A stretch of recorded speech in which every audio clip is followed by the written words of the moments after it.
All right, so the ocean is way more than just a big blue expanse. It's a massive, bustling economy. We've touched on this idea of the blue economy before, but today we're really going to dive in. We're going to look at the specific sectors, from the old school industries to the brand new innovators that are really driving this huge change in how we relate to the sea. And if you want to get a sense of the scale we're talking about, just look at that number, $3 trillion. That's what the ocean economy is expected to be worth by 2030. That's not just big, it's an economic engine that's actually growing faster than the global economy as a whole. Now, this rapid expansion, some call it the blue acceleration, is obviously a massive opportunity for growth and new ideas. But it also forces us to stop and ask a really important question. As we rush out to sea to harness all this potential, what's actually at stake for the health of the ocean itself? Okay, let's nail this down, because this difference is absolutely critical. The old ocean economy was basically a smash and grab. The goal was to maximize profits, and that often led to trashing ecosystems and running out of resources. The blue economy is a completely different way of thinking. It's about weaving economic growth together with environmental health and social fairness. It's not just about using the ocean, it's about being a good steward of it. So here's our game plan. We'll start by looking at this blue acceleration. Then, we'll cover the traditional industries and the new ones popping up. We'll look at the systems that keep it all running, and finally, tackle the huge challenge of our increasingly crowded oceans. First up, the blue acceleration. And this isn't just some catchy phrase. It describes a really fundamental shift in how we as humans are using the ocean. Think of it like this. For centuries, our industrial world pretty much stopped at the coastline. But in the 21st century, that's all changing. We are pushing our industrial footprint out into the marine world at a speed we've never seen before, from energy production to food systems to the very data cables that connect our world. So what does this big rush into the ocean mean for the traditional players? For these established industries, the message is becoming crystal clear. You either evolve and become sustainable, or you risk getting left behind entirely. We all know these sectors, right? They've been the bedrock of the ocean economy for generations. But today, their future, their very survival, depends on one thing: their ability to change. They have to decarbonize, they have to reduce their impact, and they have to embrace sustainability. The old way of doing business just won't cut it anymore.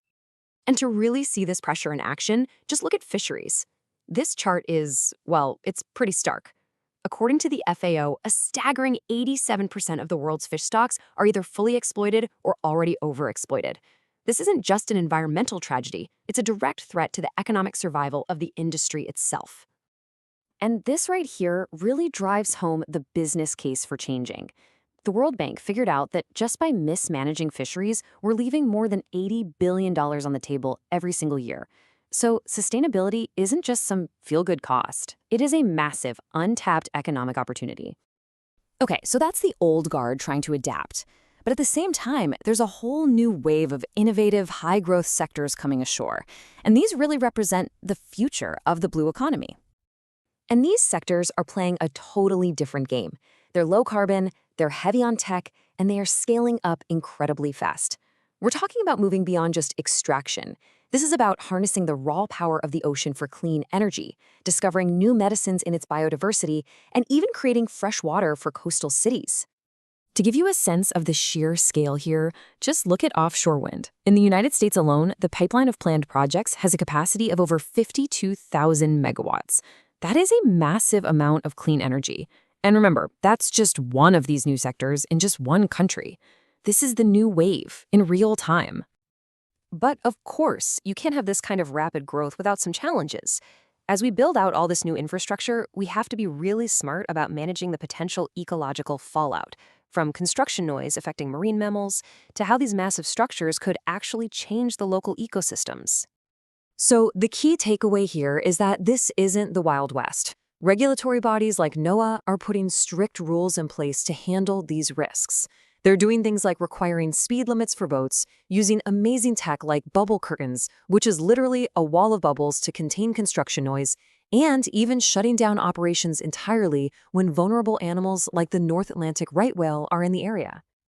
Now, beyond all the big industries, both the old and the new, there's another category of activity that is absolutely essential: These are the supporting systems. You can think of them as the invisible foundation that keeps the entire ocean healthy enough for the blue economy to even exist. Right? They're like the maintenance crew for a really complex machine. Without these foundational services, all those economic gears, the fisheries, the tourism, the renewable energy, they would all just grind to a halt. They are the key to making this whole thing resilient for the long haul. And these systems are a fascinating mix. They range from high-tech satellites that monitor for illegal fishing to things that are purely natural. For instance, blue carbon ecosystems like mangroves are absolute powerhouses at sequestering carbon. And then you have planning tools like marine spatial planning, which is basically urban planning for the ocean, that help us figure out how to manage all these competing activities in one place. And that brings us to the final and maybe the most complicated piece of this whole puzzle. When you put all these different sectors together, the old, the new, and the systems that support them, you get an increasingly crowded, competitive, and potentially conflicted ocean. This table really just lays out the challenge perfectly. You want to build an offshore wind farm? Great, but that might interfere with fishing grounds. Want to expand aquaculture? Okay, but that could affect water quality. And deep-sea mining? That raises some profound questions about conservation. Every single move creates a potential trade-off. Which leads us to what is probably the single most important question for the future of our oceans. With all these different interests competing for the same resources and space, how do we keep it from becoming a total free-for-all? How do we avoid a classic tragedy of the commons? The answer really lies in smarter, more integrated governance. First, we have to stop managing these things in isolation. Energy policy needs to talk to fishing policy, which needs to talk to conservation policy. Second, our decisions have to be based on the best science and data we have. And third, and maybe this is the most important part, the process has to be inclusive. Everyone with a stake in the ocean needs a voice at the table. Because ultimately, building a truly sustainable blue economy isn't about finding some perfect final answer. It's about creating a fair and transparent process for negotiation. It's about navigating all these complex trade-offs together. And the one question that will truly define whether this whole grand experiment succeeds or fails is this: who gets a meaningful seat at that negotiating table?